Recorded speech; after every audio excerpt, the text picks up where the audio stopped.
مولاي صل وسلم دائما أبدا على حبيبك خير الخلق كلهم مولاي صل وسلم دائما أبدا على Bismillahirrahmanirrahim. Assalamualaikum warahmatullahi wabarakatuh.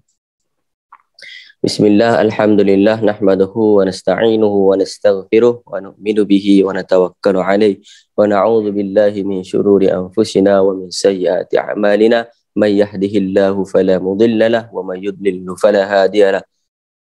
Qala muallif rahimallahu ta'ala nafa'anallahu bihi wa bi ulumihi fid dharain amin.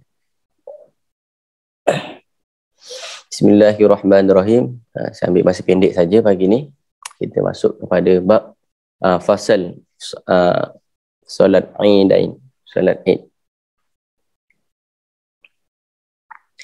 Bismillahirrahmanirrahim. Wa salatul Aidaini ayil fitri wal adha sunnatun muakkadatun. Jadi solat Aid, Aidain, Aid itu satu, Aidain itu dua, dia tasniah. Jadi dua hari raya. Apakah dua hari raya itu? Yang pertama fitri, yang kedua adha. Apa hukum dia? Sunnatun muakkadatun. Solat dua hari raya ni hukum dia sunat muakkad. Untuk siapa sahaja? Wa tusyra'u jama'atan. Dia dianjurkan, disyariatkan untuk dilakukan secara berjemaah. Bukan hanya berjemaah. Contoh duduk rumah seorang-seorang. Apakah tak boleh solat Aid? Boleh juga. Wali munfaridin juga dianjurkan untuk orang seorang-seorang. Bukan hanya seorang-seorang. Ada lagi siapa? Wa musafirin, juga kepada orang yang dalam keadaan safar. Musafir pun dianjurkan untuk solat sunat hari raya. Begitu juga dengan wahurin, orang yang merdeka, wa abdin, dan orang yang belum merdeka berupa hamba, wahunsa dan juga hunsa. Ini orang-orang yang dianjurkan untuk solat hari raya. Tetapi jangan beralasan, ustaz kata boleh solat Aid hari raya seorang-seorang, so tak nak pergi masjid. Kalau selagi boleh pergi, lagi banyak pahala yang akan kita dapatkan. Kemudian dekat bawah ni, ibarat yang selanjutnya ada beberapa tekanan khusus, iaitu wa mura'atin la jamilatin. Juga dianjurkan untuk wa mura'atin la jamilatin, wanita yang tidak cantik. Jadi mafhum mukhalafah ni apa? Kalau wanita yang cantik, dia tidak dianjurkan untuk pergi menghadiri solat Aid secara berjemaah tadi. Ada dua wanita yang tidak dianjurkan. Imra'ah jamilah, wanita yang cantik. Yang kedua, waladati hayatin. Wanita yang data hayatin ni, bahasa mudah dia banyak songeh. Banyak songeh ni faham lah. Tak boleh duduk diam. Kalau terjemah secara lafaz, zata hayatin ni yang banyak tingkah laku. Dia tak boleh duduk diam, mengedik. Faham? Jadi dua wanita ni tidak dianjurkan untuk pergi menghadiri solat hari raya. Ammal ajuzu. Sekarang ni masuk pembahasan, sambung lagi, tapi dia lebih untuk bagi keterangan lagi. Ammal ajuzu. Adapun orang yang ajuz ni lemah. Terjemah yang saling sedap. Ammal ajuzu, adapun nenek-nenek. Fatuhdurul Aida, maka dia boleh untuk menghadiri solat Aid dengan syarat fi thiyabi baitiha, dengan dia menggunakan pakaian yang dia pakai di rumah. Bila tayyibin, dengan tanpa ia mengoleskan minyak wangi pada pakaiannya itu ataupun anggota tubuh dia. Jadi nak sembahyang, nak pergi sembahyang raya tu jadi nenek-nenek dulu. Dari pada sini apa yang awak dapat faham?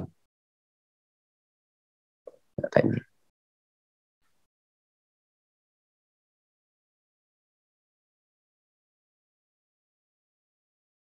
Mi, faham apa Mi? Daripada sini Mi. Imro'ah la jamilah, wanita yang tak cantik ataupun wanita yang banyak songi ataupun nenek boleh datang. Apa Mi? Yang awak faham Mi? Ringkas pun tak apa.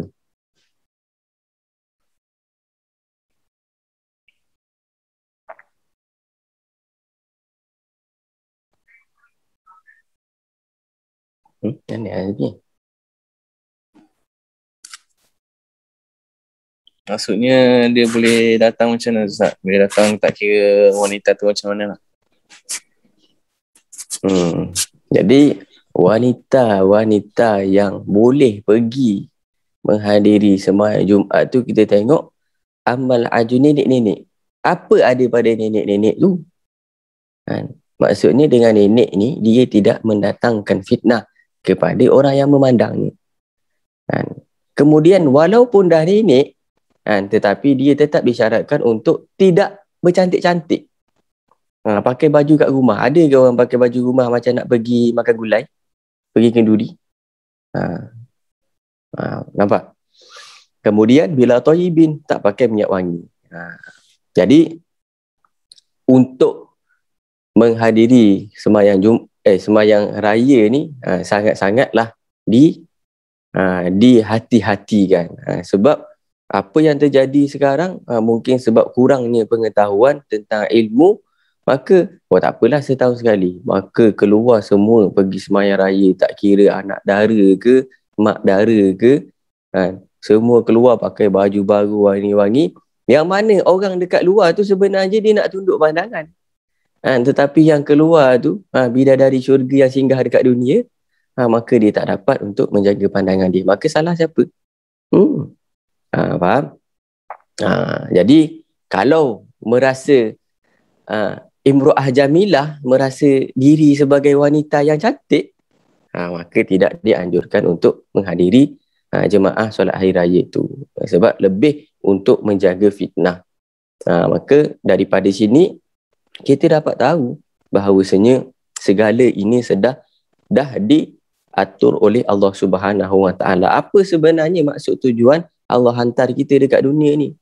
Allah yang hantar kita, Allah yang beri kita syarat. Macam hari ni kita dihantar oleh bos kita untuk pergi ke suatu tempat untuk menjalankan sesuatu operasi. Maka sebelum pergi tu kita akan dapat briefing, ataupun semasa pergi tu kita akan dapat cara-cara untuk bagaimana tingkah laku kita berada di tempat orang. Yang mana di tempat orang itu adalah kepunyaan bos kita.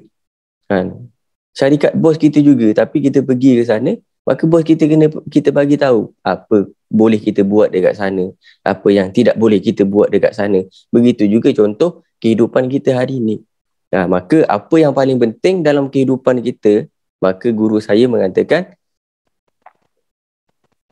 apa sahaja yang awak buat, awak kena fikir apakah itu menjadi asbab untuk tambah baik hubungan awak dengan Allah Subhanahu Wa Taala ataupun tidak. Kalau seandainya fikir awak ataupun perbuatan awak ni menyebabkan tambah dekat hubungan awak dengan Allah Subhanahu Wa Taala, maka teruskan.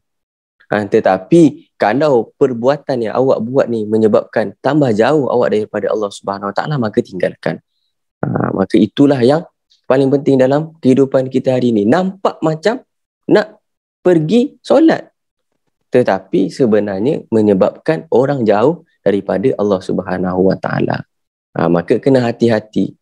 Setiap apa yang kita lakukan, ini semua akan dipertanggungjawabkan oleh di depan Allah Subhanahu Wa Taala. Maka kita perlu selalu berfikir sebelum bertindak, dan selalu berhati-hati ketika bertindak, dan jangan lupa untuk selalu muhasabah setelah bertindak. Maka ini adalah 3 cara untuk menjadi orang yang berjaya.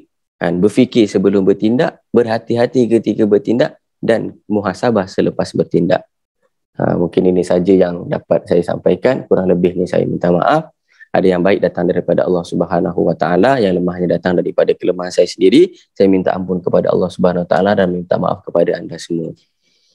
Maulaya salli wa sallim daiman abada ala habibika khairil khalqi kullihim huwal habibul ladzi turja syafa'atuhu likulli hawlin minal ahwali muqtahimi ya rabbi bil mustafa balligh maqasidana ighfir lana ma madha ya wasi'al karami ya arhamar rahimin ya arhamar rahimin ya arhamar rahimin farij 'alal muslimin.